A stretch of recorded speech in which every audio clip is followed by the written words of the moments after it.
Hi, welcome back to my channel. Today I am back with another true crime video. In today's video, we're going to be talking about the serial killer Andrew Cunanan, who is most known for killing the famous fashion designer Gianni Versace. If you've seen or heard of American Crime Story show The Assassination of Gianni Versace, you might be familiar with this case. The show is mainly told from Andrew's perspective, and it's all really up to speculation. You can't really tell what part of the stories are true or made up. In this video, we're going to be discussing the facts on the entire case. So if you're interested, let's just go ahead and jump right into it.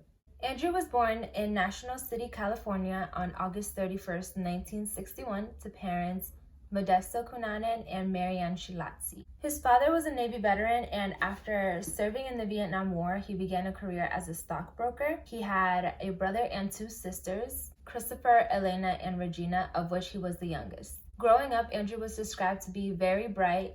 He allegedly had an IQ of 147, and according to his siblings, by the age of 10, he had already memorized the encyclopedia. He was pretty much spoiled as a kid, and he was the only one that was spoiled. He got the master bedroom in his home. His room was the only one to have a TV in it, and he was the only one of his siblings to attend private school. He attended the Bishop School in La Jolla, California, which was kind of an affluent neighborhood. Because of this, Andrew was kind of intimidated by the other families who were wealthier than his, so he would make up stories about his background. He was very talkative, good-looking, and always well-dressed. However, he got a reputation for being a bit of a pathological liar, since he made up stories to make his family seem as wealthy as the other families in the school. As he got older, he even claimed that his father was an Israeli millionaire and a Fifth Avenue aristocrat. He would even go around saying that his parents were descendants of royalty in Thailand, and he would often change his look to match whatever story he was telling at the time. In high school, Andrew identified as gay, and this was known to some of his family members, but they never acknowledged it. The reason for this could have been because his mother was very religious and she didn't know for a long time. Andrew's fascination with being wealthy could have stemmed from the fact that he was always made to believe that his family was in a better financial position than they were really in. Growing up, he saw his father purchasing expensive cars, clothes, and homes.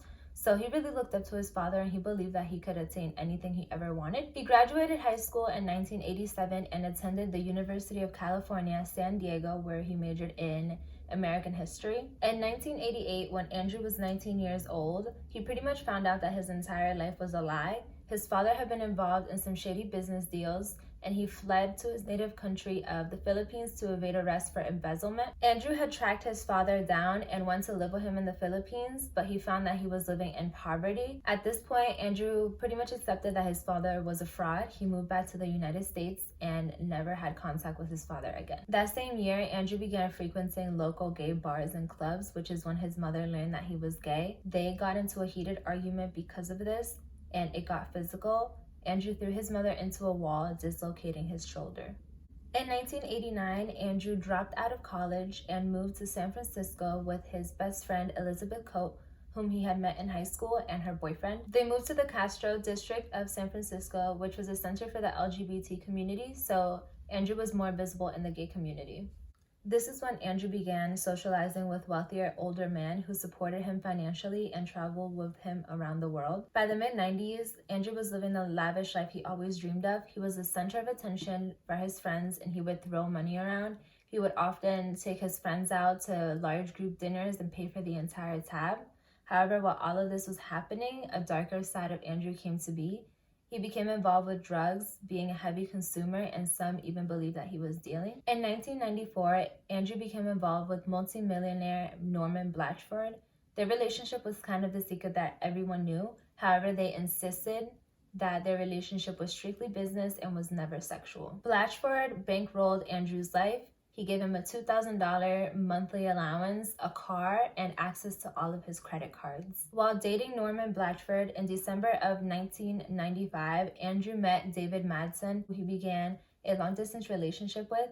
He later referred to David as the love of his life. Around September of 1996, Norman Blatchford and Andrew broke up, leaving Andrew cut off. This put a halt to Andrew's lavish lifestyle, and this is a moment that many believe led to Andrew's downward spiral, because he kind of fell into a depression after the breakup. Andrew claimed that the breakup was due to Norman Blatchford being cheap and refusing to buy him a brand new Mercedes. However, many speculate that the breakup was due to Andrew and David's growing bond. In April of 1997, Andrew told his friends that he was leaving San Diego forever and threw himself a huge goodbye party. He told his friends that he was going to Minnesota because he had some unfinished business with a friend.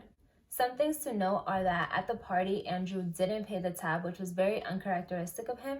He also had maxed out his credit cards, so he had to ask for a credit line extension in order to be able to buy the ticket to head over to Minnesota. And now this leads us to Andrew's murder spree. For the first two victims, I'm kind of going to talk about them together because they were acquainted and they both lived in Minnesota. His first two victims were his friend Jeffrey Trail and his ex-boyfriend David Madson. They both lived in Minnesota, and Andrew would often take surprise trips to visit them without letting them know. However, it was known amongst both of Jeffrey and David's friends that they weren't always too happy about this. Jeffrey Trail was 28 years old at the time of his murder. He had just moved to Minnesota to work as a district manager for a gas company. Andrew and Jeff first met in either late 1992 or early 1993 in San Diego, when Jeff got stationed there when he was in the Navy. Jeff was kind, caring, and was the type of person that would always help people out. Jeff and Andrew grew to be very close, with Andrew even referring to him as his own brother. However, there was a rift in the relationship, and just before the murder, Jeff had told his friends that he never wanted to see Andrew again. Some speculate it was because Andrew had asked Jeff to be involved in some illegal business deals, possibly drugs, and Jeff did not want any part of that. Andrew's second victim was his ex, David Madson, who also lived in Minnesota. Madson was 33 and was working as an architecture at the time of his murder. He was outgoing, friendly, and very hardworking. He met Andrew in December of 1995 in San Francisco and maintained a long-distance relationship with him since he was living in Minnesota and Andrew was living in San Diego. On Friday, April 25th of 1997, Andrew arrived in Minnesota and was greeted at the airport by David. The two went out for dinner that night and later went to a nightclub. Andrew had stayed the night at David's apartment. On Sunday, April 27th, Andrew went back to David's apartment. He reached out to Jeff and let him know that he needed him to come over because he really needed to speak with him. Jeff had plans with his boyfriend John Hackett that night, so he let his boyfriend know that he would be stopping by David's apartment before meeting up with him. Jeff left his apartment shortly after 9 p.m. and he was let into David's apartment between 9:30 and 9:45 p.m. Shortly after his arrival, Andrew beat him to death with a claw hammer. Jeff's boyfriend John got worried after never hearing from him, especially after they had plans to meet. He attempted to file a missing persons report, but the police wouldn't file the report until Jeff had been missing for at least 72 hours. John also hesitated to reach out to Jeff's parents because he had not come out yet, so they didn't know that he was gay. Investigators believe that Andrew and David remained in David's apartment after Jeff's murder for a few days. Witnesses saw both Andrew and David in the apartment elevator on the 28th of April and walking David's dog on the 29th. After the murder, it is believed that Andrew held David hostage and attempted to go on the run. On April 29th, David's co-workers were concerned about his absence since he had missed work, which was very unlike him. So they headed over to his apartment to investigate. When they arrived, they discovered a body rolled up in a rug, which they first believed to be David's.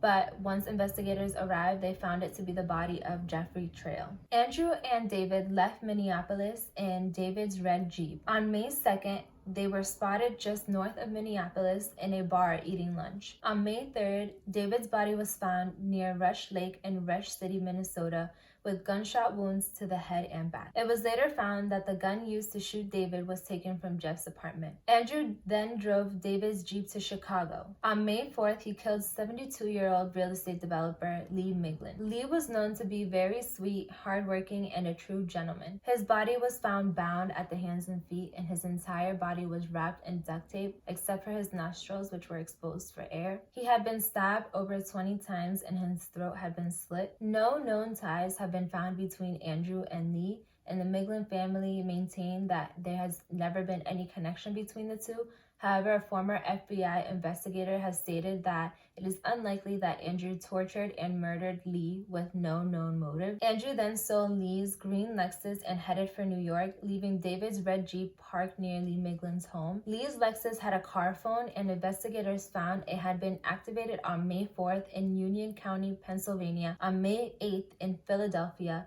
and then again on May 9th near southern New Jersey. Once Andrew discovered that authorities were tracking the car phone, he decided to ditch the Lexus. On May 9th, the body of William Reese, a cemetery caretaker at Finns Point Cemetery in rural Pennsville, New Jersey, had been found. After William did not come home from work, his wife decided to go to the cemetery to see if there were any signs of him. She found his office door slightly open and called the police, who found that William had been shot in the back of the head and his 1995 red Chevrolet pickup truck was missing. Investigators believe that Andrew killed William just to get his car. After the murder, Andrew drove to Miami, Florida in the red pickup truck. Along the way, he stopped in South Carolina to steal some license plates in order to stay off of police's radar. Although he was added to the FBI's 10 most wanted list on June 12, he was able to hide in plain sight in Miami for 2 months.